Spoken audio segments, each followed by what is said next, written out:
Hello, I am Kevin Jones, FIDM Museum Curator. Welcome to Creating the Costumes of Hamilton with costume designer Paul Tazewell. We are thrilled to have you all join us.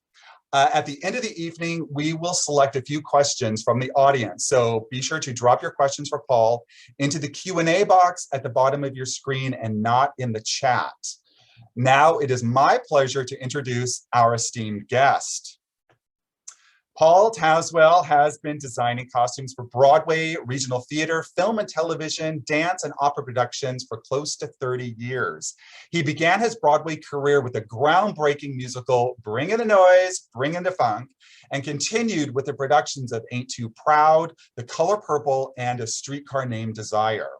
Most recently, Paul is known for his work with both of Lin-Manuel Miranda's Tony-award winning original Broadway productions, In the Heights and Hamilton.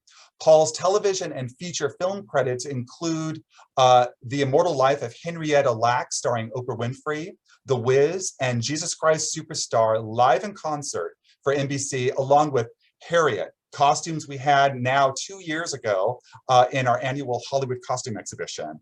And coming this December, West Side Story, directed by Steven Spielberg. In 2016, Paul received an Emmy Award for NBC's The Wiz Live, as well as a Tony Award for Hamilton. It was a good year.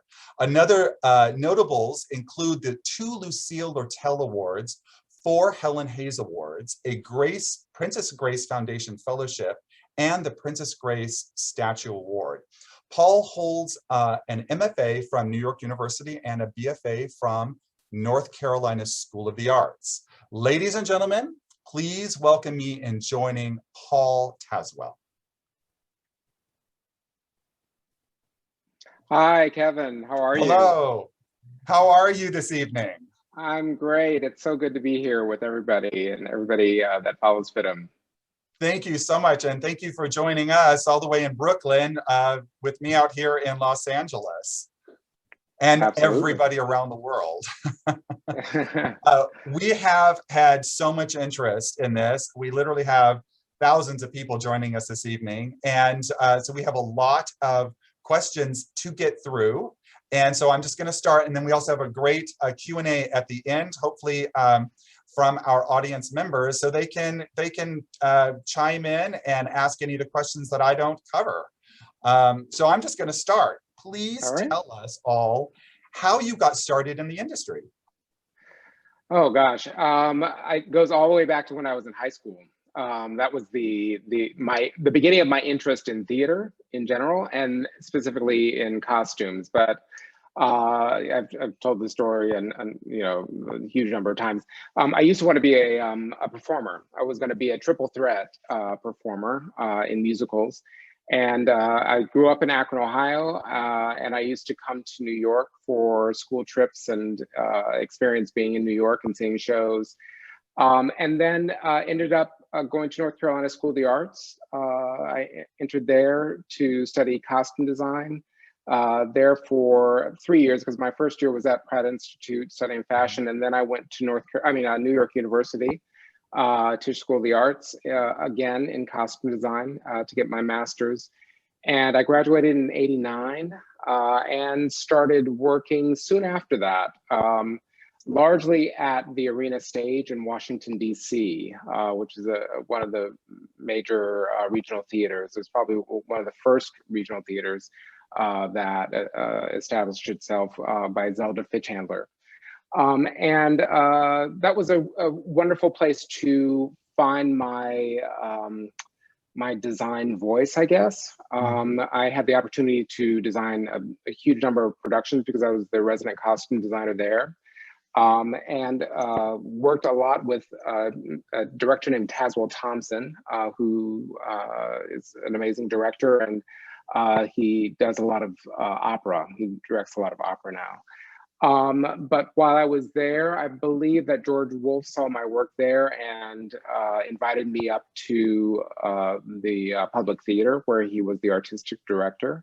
And I was invited to do first A Blade to the Heat. That was a new play. And then he invited me to design Bring in the Noise, Bring in the Funk. and that was in '96, and then I was nominated for a Tony, as you said, which was delightful.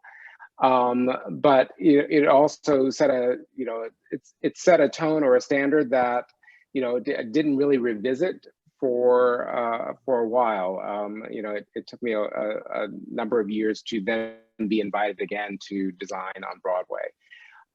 But I continued to design mostly for regional theaters all over the country, and have just continued to grow. And to this day, I'm kind of doing the same kind of work. I worked at Carnegie Mellon as a professor for 3 years, and that was wonderful to nurture students and to be a part of their mentorship and getting them out into the world. That was great to nurture their creativity. But after 3 years, I decided that I wanted to go back to freelance work and really focus on doing that, my own creative work and my own profession. What do you enjoy most about costume design, the production, the fittings, the breaking down the script, or what's the thing that you look forward to the most, but also what do you like the least about it? I would say, on a meta level, it's the collaboration, because it's so broad. I mean, it's collaborating with the director and what their vision is for the piece, with the other designers on a production, set designers, lighting designer, sound designer. The people that build the costumes that I design is probably the most gratifying element, and working with my team of assistants is also gratifying. And then it's me and the actor, and developing what that character is going to be, how to best realize the character they're getting ready to play. So I think that is, if there's one element that would probably encompass all of it. I also love working with fabric. I love drawing and painting and researching and just recreating different kinds of worlds, different kinds of clothing. So that's definitely one of a group of my loves. I would say probably my least favorite element is time management. And the scheduling, and I've been so fortunate to receive a lot of offers for productions, and offers for productions that I just don't have the time to incorporate into my schedule. So that can sometimes be disappointing, and then if I get myself into a situation where I'm juggling a number of productions, that's also kind of it becomes really challenging. So that's probably my least favorite element. I think all of us can understand that aspect of time management, juggling multiple projects. It's, especially in today's world where so much of it has to be done kind of remotely, and it's learning a new way of working around schedules all the time. So you first worked with Mr. Miranda in the Heights on Broadway. How did that collaboration first come about? Well, actually, I would say with both, my direct connection was with Thomas Kail, the director. And for In the Heights, I heard from my late husband that it was happening. I actually wasn't aware that In the Heights was being developed. And so I pursued that production. I pursued having a meeting with Tommy, sitting down and expressing my interest, and then I was invited onto the production, and it was to be a part of that collaborative group was has been life-changing. Since In the Heights, and working with Lin and working with Thomas Kail, I had done a number of other productions with Thomas Gale. We did Lombardi, we did Magic Bird, both of those productions on Broadway, some productions off Broadway as well, regional productions. And then Lynn, we finished In the Heights, and we went through the process of developing that. So I was on, sorry, not In the Heights, Hamilton. And I was on Hamilton from the, probably the second workshop, which was when they still had actors sitting at chairs and, in front of music stands, reading the script and singing the music, and they were still trying to figure out how they wanted to, set this whole world. So I was brought in, David Corns was brought in, Hal Binkley at the time was brought in. And, we started to meet design-wise about, what would be the best approach to, creating Hamilton, even though they were, all of the characters were characters that historically existed in one fashion or another. Right. But we had multiple meetings, just trying to figure out how we were going to present this, because it was such an original presentation of this story that Lynn had put together. Now, had you been given the job, or were you kind of auditioning? How is it that you described your vision for the costumes to Lynn, and how did he describe his vision of the show to you? Well, when I was brought in for the workshop process, I was pretty much on board pulled on board for the production. Soon after that first workshop, the Public Theater kind of took the production under its wing. Mm-hmm. And that was with Oscar Eustace, who is still the artistic director at the Public Theater in New York. We kind of helmed that element of the production, that part of the production. Jeffrey Seller is the main producer, the main Broadway producer, and he was also one of the producers for In the Heights. So I was a known factor when I was asked to join the group of designers for Hamilton. Yeah. Nice. What is your research process like? The script's being broken down. You've had conversations. Mm-hmm. Now you're sitting at your desk and having to start, pulling all of the elements together, starting to think about the characters that, in this instance, are real life historical figures. Because this production takes place from the late 18th century all the way through the early 19th century, with several changes in silhouettes and styles. How is it that you go about your research process? Well, I just dive in. With this production, what as we were saying there, this was a known, a familiar period of time in our history. As far as mm-hmm. We know, what was going on with the American Revolution. We know what year that was happening. We have an idea as Americans who George Washington was, and who Thomas Jefferson was, and even who Hamilton was. I grew to know him better because of Ron Chernow's novel, which is the novel that or biography that Lynn followed for the story, and in developing the musical. But because there was this modern element of music, the sound and the text was all coming from a very modern voice of Lynn's. It brought up questions as to how do we best serve this up. And really, it's to read it is one thing. When I first received the script and I read through it, I was trying to make sense of all of the rap, the patter, the poetry, everything that existed just within the words, and that was without the music.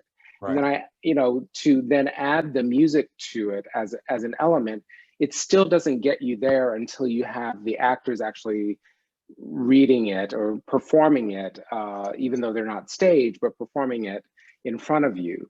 When that happened, I absolutely fell in love with it. I was swept away by the emotion, the heart that was, it is part of this story. My relationship to it, I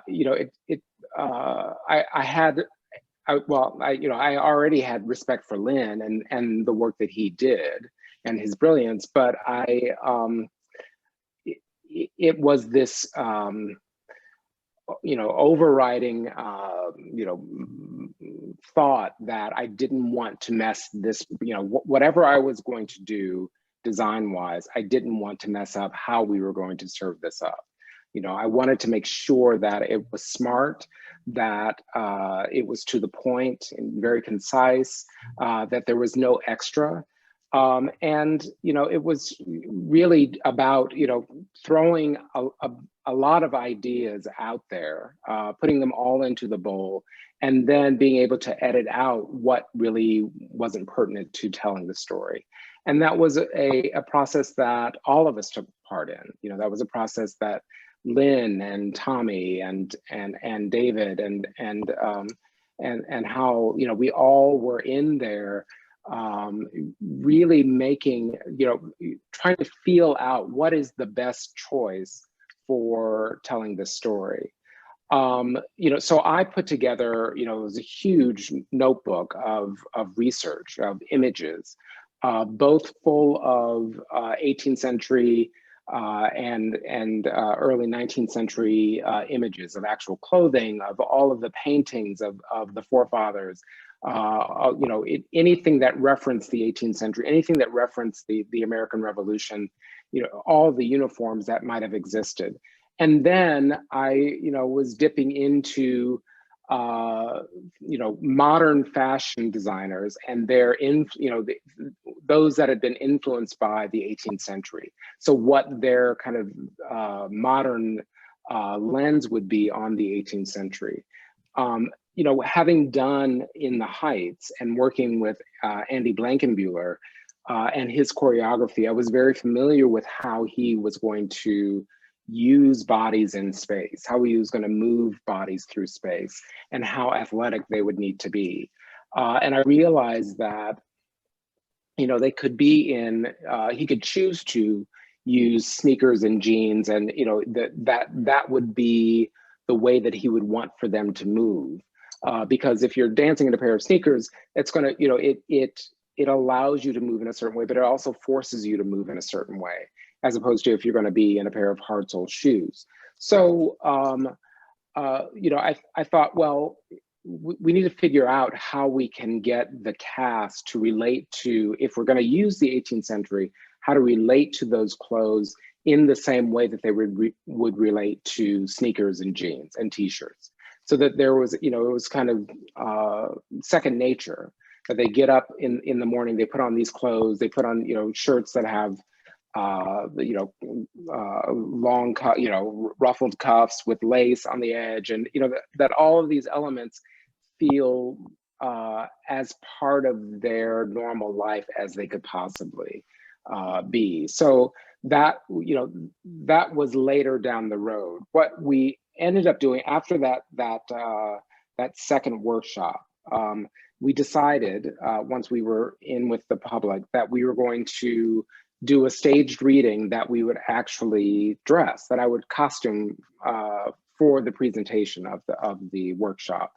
And because we were with the public, I was able to use the stock that they have, because they had years and years of Shakespeare's that they had done, and so they have this huge stock room that I was able to pull from and put together a look that would just hold together as design. It wasn't, it was more function than it was about creating this, necessarily this world. I just was trying to get everyone into 18th century clothes, and pulling all of these old boots that had been worn out in the park. It was, I'm so thankful to all of the cast at that time, because they were willing to, be really game about, going down this road.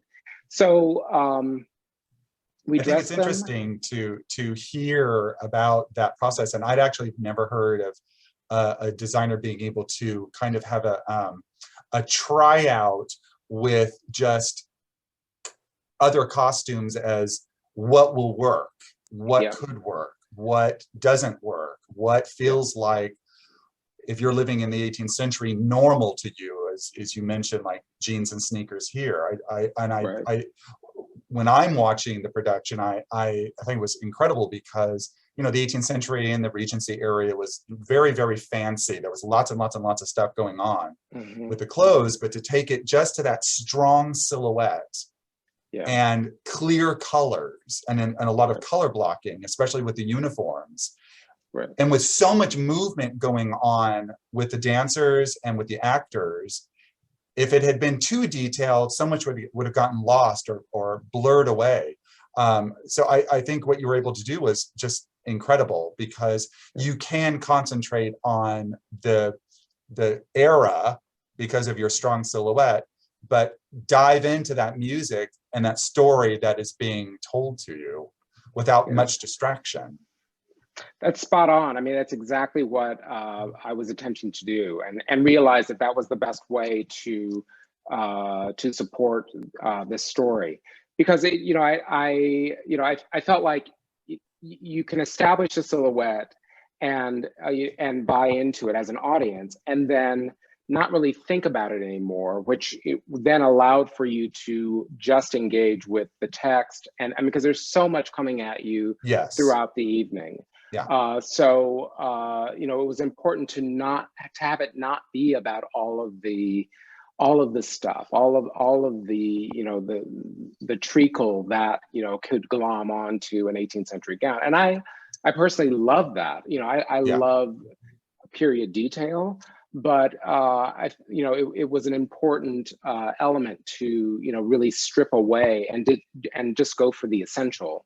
And then allow for the story to come to life, with and really focus on their faces, their beautiful voices, just everything that they were about.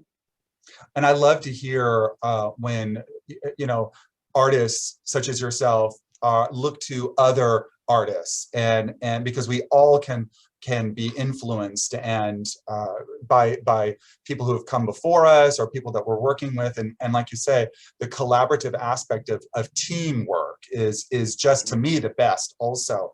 And I love that I read that you have been influenced by other designers who also love the 18th century and have interpreted it themselves, such as John Galliano, Alexander McQueen, but also in portraitists like Kehinde Wiley, and who has really brought that aspect of grand 18th century portraits, which is what we see, when you do the research for Washington and Hamilton and Jefferson and our founding fathers for the United States.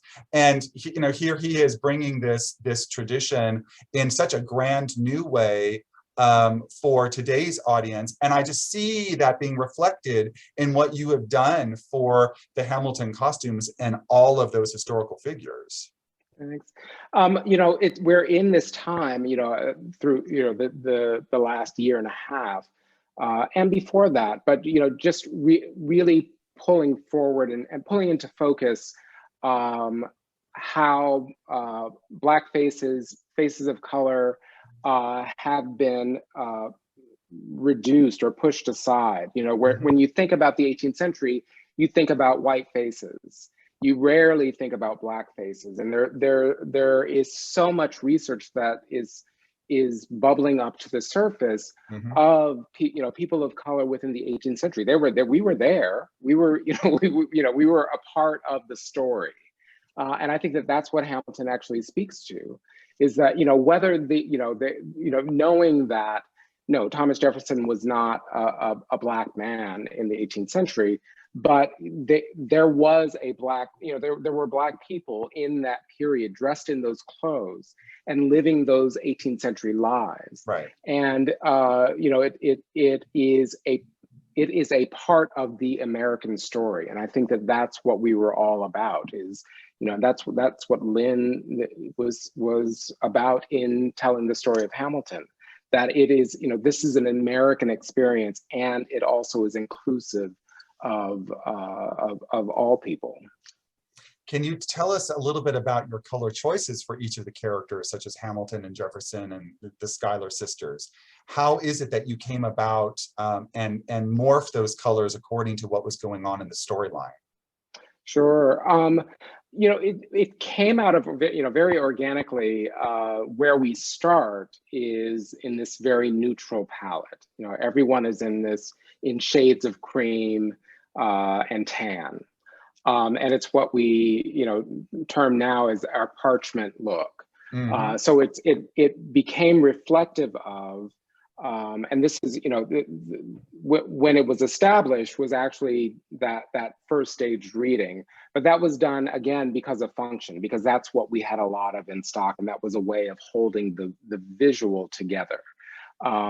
But as it developed, and once we were actually creating for the public stage, it became a place to start. And then as characters are revealed, as specific characters come to life, basically, then they don their own color palette. They have something that we are then able to follow as their story. Burr starts in his raisin coat, and he is never in parchment because he's set up as the narrator. Mm-hmm. But then you've got Hamilton that puts on, the first thing that he puts on is his suede coat, 18th century coat from the island. And it's kind of broken down. It's ruddy. It's a worker coat. And then his story continues. He goes into his officer uniform, and then he goes into his politician green. For the sisters, for the Schuyler sisters, those colors, it started. It was trying to balance the three sisters together, right, so that they hold space, or they are visually present and individual in their color palette, but neither of them kind of takes precedent, let's say. Mm-hmm. And the thing about Angelica, I always felt like she was almost like the sun. I mean, that she was very iridescent, and because she's a socialite, she sparkles. She's full of life and warmth. And those are, the way that I choose color, it tends to be very personal and visceral. It's a personal reaction to the character and how I see the character. So I gravitated to a lot of, actually the Schuyler Sister taffeta, silk taffeta. It's kind of a frosted, we call it a frosted strawberry. It's got this pink, but then it tends to a gold as well.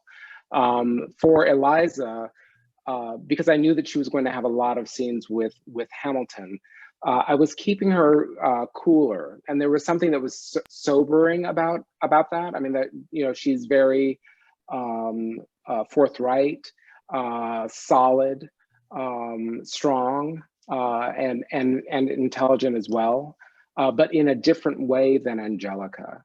And then with Peggy, it was it was that, okay, now I need another type of color that again will hold, and and not wanting to go to a pink or or any other kind of blue tone, I decided to go with this kind of golden tone, saffrons, and again to keep her effervescent, and and with each of the colors, I think that they reflect, you know, skin tone, and you know, they feel very appropriate to their characters.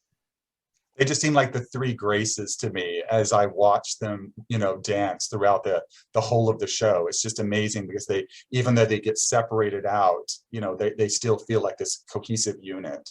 Sure, sure. Yeah. But there is one costume that does stand out quite a bit. It is quite fussy. It's quite regal. It's got a lot of bling going on. And that's King George, Great Britain, you know, whose costume is much more period authentic. I know exactly the portrait that you were looking at in your research, but can you tell us why, what the choice was for that character, and specifically that he is the only actor on the stage wearing one of those powdered 18th century wigs?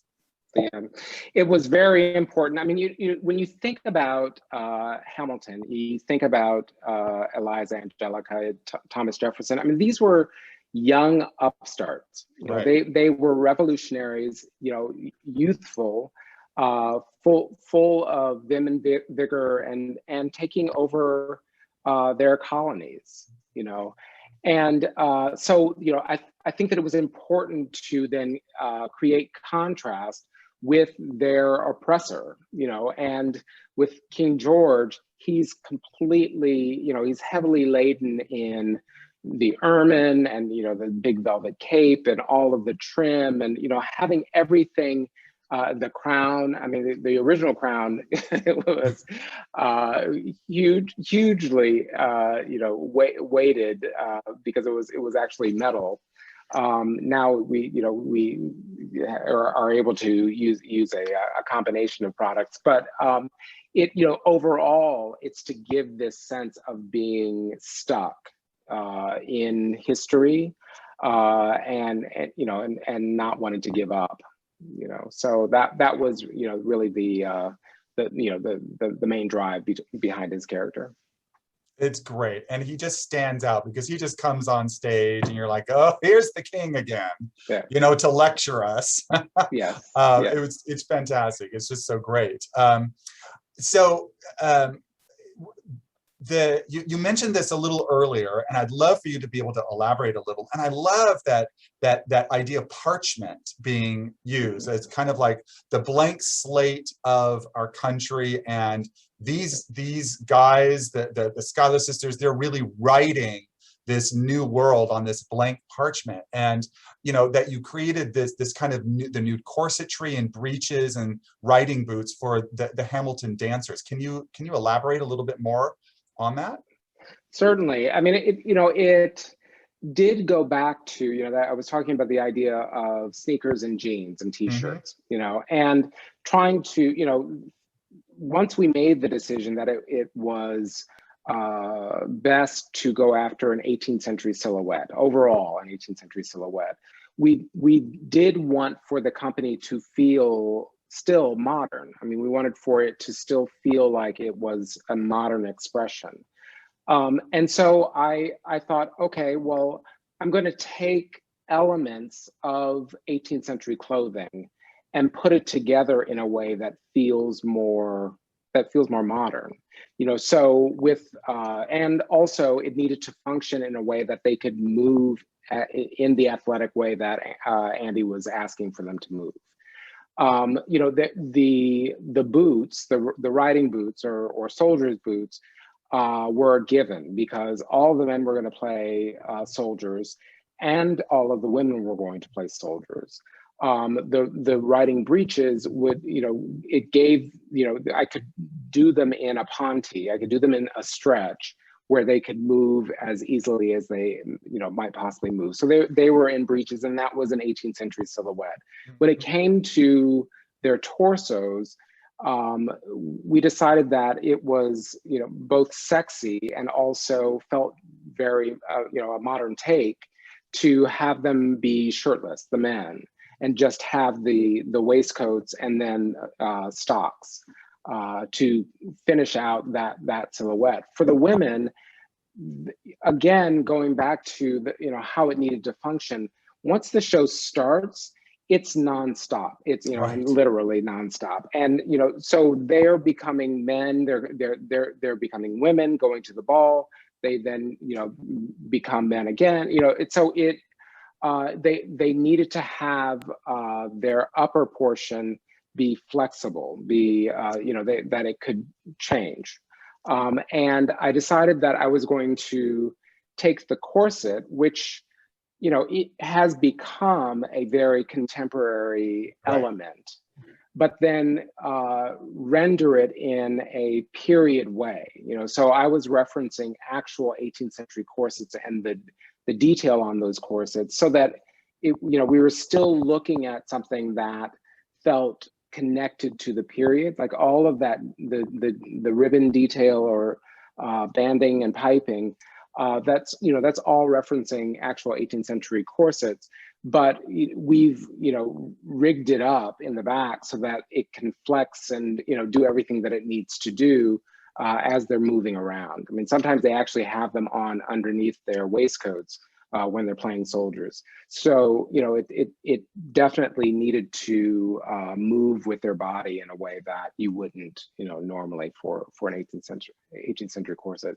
But when they're in the corset and then the, you know, the stretch pants and the boots, that creates a very sexy, you know, contemporary silhouette. And so it was always kind of pushing and pulling with the ensemble, you know, that you kind of felt, oh, you know, I could see myself walking around in that outfit on the street, and it's also very 18th century as well. Yeah, it really accentuated the beautiful dancers' bodies, but at the same time, yes, still kept evoking the period that you were dealing with. And I love the guys in the waistcoats with the stocks, but without the blousey shirt underneath. I thought that was really fantastic. And I'm sure those guys thought it was fantastic as well, because they could just move every single direction. And the women's corsets really remind me, we have a few late 80s, early 90s Vivienne Westwood corsets in the museum's collection here, which you know, are based on 18th century prototypes, but totally made out of stretch materials. And it just had this wonderful synchronicity when I was looking at it, because then I get to see all of that brought to life, you know, in movement. And speaking of the textiles, because it's going to be A1 important, especially for a dancer, to be able to move and stretch and do all the things that are required for those athletics. How do you go about choosing your textiles? Again, some of it is function. You know, I was talking about the ponte that we use. Like, you know, it's what you would use for riding pants, for, you know, contemporary riding clothes. You know, we've got stretch all throughout. You know, contemporary clothes that you know, get off the rack, but then also within this production, you know, I'm very grateful that we can dip into that. But then, you know, there were other types of fabric that I really wanted to have be part of the visual. You know, there's a lot of satin, silk satin, that's iridescent. Actually, we were looking at an iridescent coat that Jefferson wears.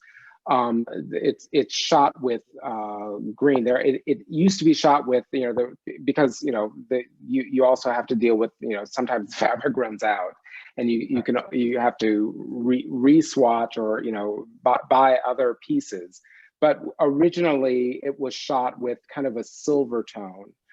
Now it's shot with a bit of green. It's kind of an acid green, but it still reads as this, you know, kind of plummy, you know, fuchsia, and so there was that kind of fabric that I wanted to use on some of the principals, and velvets, and, you know, so because I was limiting myself to the silhouette and to simple detail, I wanted fabrics that would be crisp and sculptural and hold shape, and catch light in a beautiful way. The other thing that I wanted to use, and this is, you know, tapping into my love of dance and movement and fabric and movement, was using taffeta, using that crisp, light silk taffeta that most of them are iridescent in the production, but it catches the air in a way that no other fabric does. And pairing that with petticoats that are made out of their nylon organza, and so everything is always kind of very buoyant and light, and their panniers are also made of rows and rows of nylon tulle. So that keeps their pannier, their bustle basically, it keeps it light as well, so that when they're moving, there's just no weight. I mean, it's just it's always swirling. And I don't know if everyone is aware of it, but we're also on a turntable. So that accentuates how bodies move in space on the stage. And when the women are swirling around and being lifted, and it all becomes a really beautiful picture. And so it was, again, it was something that was developed over time, where you could see how Andy was having people move, and then how you saw how the stage was going to move. And then for me, it was like, okay, well, this is really the best choice for kind of, making the most out of this moment. The interesting, some comments I heard you make previously was about your research for period style. There's kind of 4 tenets that you followed: research for period style, whatever that's going to be, the comfort of your actors, the functional aspect of quick change, because there is a lot of clothing coming and going in this production, and then also the overall visuals for your audience. And I also love this quote by you, if I may, that costumes shouldn't go away, but they should get out of the way so that the audience can be in the moment and experience the world that is in front of them. And I think that's amazing. I've never actually heard another designer say that, because most of the times designers want their costumes to be seen. That's the point, right? Yeah. Whereas that's completely kind of the opposite. It's like, no. What's going on in the story and what are you learning? And the costumes go along with it, but it's the center characters that you need to concentrate on. Absolutely. And I really hold by that. I think that it makes me a better costume designer if I play along with what the performance is, what the actor is bringing to the event, how the director wants for the story to evolve. And if it is a costume moment, if it's a moment that is all about a runway show, then that's a different kind, that's costumes front and center. But really otherwise, it is setting up the visual, and then letting it recede so that you're really seeing the performance. One of the things that allows for that to happen, I think, in a beautiful way, and we made that choice very early on, is to you pointed out that King George is really the only one that is wigged in a powdered wig. Actually, there are many more. If you come to see the show now, there are many more people that actually have wigs on than you might recognize, but they're all designed to be reflective of who the actor is, what the actor brings visually to the event, to the production, and then we've created styles that can stay consistent from production to production as an idea. They will shift and change depending on who's playing the role, but the overall essence of an Eliza, the overall essence of Angelica, the overall essence of Mariah's, they stay pretty much the same. We're going after the same idea as a character, but it's reflective of the actor that's actually playing the role. So you have designed for stage, film, television. Your film costumes coming out from West Side Story this December with Steven Spielberg. Do you like stage best? Do you like TV costume, film? You know, is there one? Are they the same? Are they incredibly different? Which do you prefer? I love design overall. I mean, I don't know that I have a preference. I'm most familiar with live performance design, because that's what I mean. I've been doing this almost 30 years, so it's probably a good 20 to 25, well, maybe 22 of that was all devoted to live stage performance. Then I started to dip into film and television. And I've grown to love film and television and what that process is. It's a different, you have to shift your brain in, really how you hold it in your brain and what's coming up, because scenes are shot out of order. With live performance, you are able to see the whole presentation in one sitting. You eventually are able to, see everything you've done, how you've told that whole story in the 2 hours of a musical, let's say. For film, you don't really know how it's all going to line up. You have to imagine it as you're going forward.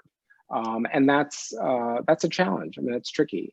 But I absolutely love it. I mean, it's, I've been so fortunate to have the opportunity to design so many different types of live performance productions, that now to have the opportunity to design film, and, especially with West Side Story, which, it was my first production that I was ever connected to when I was in high school, then, it's an amazing kind of full circle. Yeah. So I'm just thrilled to be able to shift into that world as well. How was it working with Steven Spielberg? It was amazing. It was absolutely amazing. Absolutely amazing. That's great. Well, I would like to open up the conversation now to our viewers. And we've had a lot of questions come in. So I'm going to anticipate one. You have also been a costume design instructor for many years. What advice would you give your students about how they need to prepare, what the industry is like? I know those are big, broad, sweeping questions, but what's your personal advice? The industry is, it's ever changing, but I think that we're in a place right now that there's a huge shift in how we're doing productions. I mean, I'm in the middle of designing an opera for the Met, and it's called Fire Shut Up in My Bones. And that, the way that we, have to, honor, the protocol for, for COVID, and, it's just the process of keeping everyone safe has added time to, our schedule, so it makes it more challenging. Right. I think that, definitely it's the same for film and television. It really just is about, keeping everyone as healthy as possible. And, how you try clothes on, and, and doing returns, and, it's all kind of made our process more challenging. I think, the first part of what you were asking, as far as, young people coming out, or, starting to design, I think that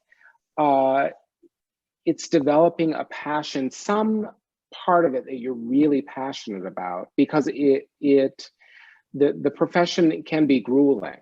It was when I first started out as well. I think that it's very important to know what you want, to have an idea, a vision of where you want to go, whether that's going to be television and film, or just television, or just film, or Broadway, or regional theater. and to then know what part of that you want to embrace, how you want to be a designer. And some of that is, takes a lot of introspection and trying to figure out what are you good at. But I think that, whatever that is, figure out what you need to know in order to succeed, whichever direction that you're going to go. For me, I developed, my drawing and painting skills and my draping skills. And then, as I matured, how I communicate with directors, that was developed as well. How I engage with actors, how I engage with those people that are building the costumes. That was not something that I just, I came out of graduate school and knew exactly what that process was. But, I think that it's very important to be sensitive always, when you're communicating and then, having your, you have to check your ego a bit so that you can stay open and stay flexible. And know what the priority is in creating, specifically creating theater. Definitely, with film as well. Understanding what your role is in that machine. One question that's come in from Sherbet is, this is practical. Do you use historical pattern cutting techniques, or do you adapt contemporary methods to create historical costumes? It depends. Oftentimes, that the historically accurate pattern might be a place to start. Because say if I was going to design a cavalier dress, I know that the arms I need to sit very close together in the back. So there's, so the span across the back is fairly small. So, that's just talking about something that's very specific, but it's, you still are dressing a modern body, and, our bodies are, they're even different than they were in the 1970s. I mean, you might come across somebody who has a 1970s body, but most of our bodies are very athletic. And how we live in clothes is very different. So when you're trying to recreate a period, let's say, you want to tap into those those elements that might kind of move you a little deeper into the period. So as a designer, I'm always looking for those places where I can accentuate some of that. Because I always know that it's always going to be built by somebody who is modern, and it's always going to be worn by somebody that's modern as well. Pat B asks, what fabric looks fabulous in person but terrible on stage? Have you come across any that you're like, I'm never going to use that fabric ever again? There are fabrics that they just don't hold up. There's this beautiful iridescent silk chiffon. It comes in beautiful colors. It's very magical when you're moving it around. But the only thing that it's good for, in my opinion, is making a scarf, because it just doesn't hold. It runs very, very easily. It snags and catches, so it just doesn't look good for any longer than coming off of the cutting table. There's also there's a fabric called crepeline, and I don't know if it's still called crepeline, but it was a very, very, very thin organza, silk organza. Again, beautiful to wave around and catch the air and be magical, but it just doesn't last. And when you're talking about Broadway costumes that need to go through 8 performances a week, and hopefully last for at least 6 months or longer, it's just it's just not a go-to. Svetlana had a question that something I thought about when I was watching the film. And these actors are moving and dancing and performing live under hot lighting. How do they keep cool and maintain their ability to move around? I just thought, how are they not sweating out these costumes right before us? They are sweating out the costumes right before us. Yeah, it's it's right there. I mean, the ensemble is completely, they're athletes, and they have two sets of the same costume that they go through every performance. So they change their costume midway at the intermission. There aren't two of the like the silk dresses. There's only one of those, but those pieces that they're in for most of the evening, we have multiples of those, and then many of them go into a washing machine and they hang up and dry. Right. We with Scotty Westervelt, we've developed ways of maintaining the clothes so that it preserves the look of the clothes best. Yeah. Alexandra asks, have there ever been any ideas, I'm assuming for Hamilton, let's stick to Hamilton, that you've loved that didn't end up working out?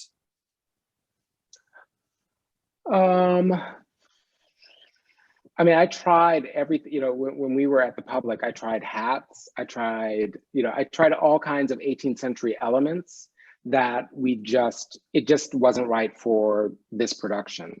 Jefferson was in a brown velvet suit with a burgundy waistcoat originally.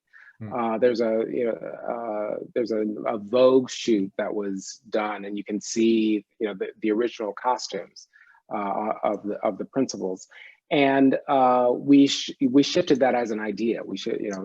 Tommy came to me and said, I think that with the way that David is playing this role, we want to shift it to a more flamboyant rock star kind of guy.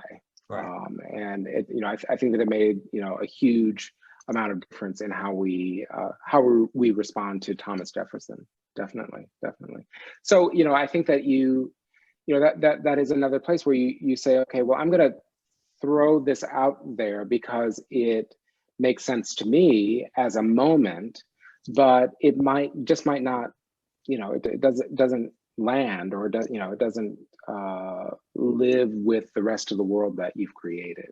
And I'm so grateful with this, again, I go back to, these collaborators, that we were in a safe space to be able to try things out and still, walk away feeling respected for, trying out those ideas. I think that it's important to develop collaborative relationships that, you feel respected, you feel that, ideas are honored. And then, there's trust, and that's where you do your best work. That's where I do my best work, definitely. Well, I thank you for being so honest and forthcoming with so many answers from me, but also from our viewers.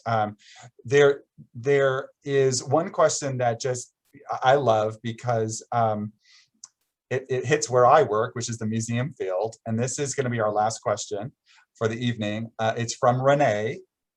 Have any of the original cast costumes been preserved for the future in a museum? Do you know? Yeah, well, at the Smithsonian, we have Lynn's original green suit. That's great. So the suit, not Lynn, but his suit is sitting right next to one of the original Kermits. So it's in an honored place. Yeah. And then on the other side should be one of the original George Washington. Right. Definitely. No, I was able to see it a couple of years ago before the pandemic. I was able to go down and see it, but I was very pleased. Well, I'm sorry that we couldn't get to more questions from our viewers. Time flies when you're having fun, and I swear I feel like I've been talking to you for maybe 10 minutes, and yet a whole hour has gone by. So I just want to say a big thank you to Paul Tazewell for being with us this evening, for sharing so many fascinating insights about your work on Hamilton and your upcoming projects, and for being such an inspiration to the next generation of costume designers. We hope to welcome you. Please come and visit us and your costumes in person at the FIDM Museum. We're hoping, our galleries are closed right now due to the pandemic, but we are hoping to open them up in the early part of next year. And we would love to have you come out and visit. Anytime you're in Los Angeles, please stop by. I would love to shake your hand because I have just loved what you've done for Hamilton and for Harriet. It was really, I got to dress those for the exhibition, and that was quite a privilege. So thank you for that. And you have just been a fantastic font of knowledge tonight. Well, thank you so much. And Kevin, it's been delightful to spend the evening with you. Thank you. Thank you so much. Thanks. You are all invited to join us for upcoming FIDM virtual open house, which will be on July 31st. So go to fidm.edu, FIDM.edu to register or to see the RSVP link that is in the chat. You are invited also to follow us on Instagram, not only the FIDM Museum, so at FIDM Museum, FIDM MUSEUM, 2 M's in the middle, and also at Paul Tazewell, at PaulTazewell. Thank you all for joining us tonight, and good night.